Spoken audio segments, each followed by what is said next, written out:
Adelante, Borja Cortés. Hola. Hola, cuando quieras. ¿Y el guión? Sin guión. Ah, bueno, mejor.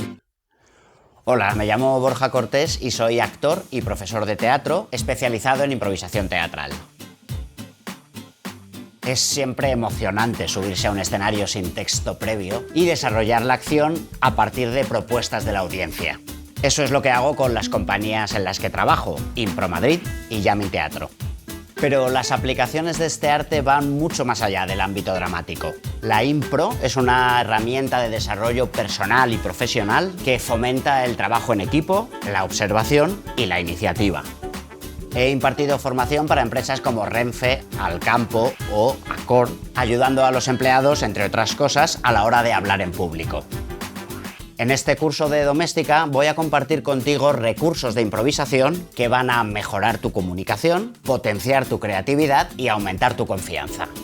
Primero explicaré las técnicas de la impro y cómo nos ayuda en la expresión y transmisión de ideas. Te doy un spoiler: escuchar es clave.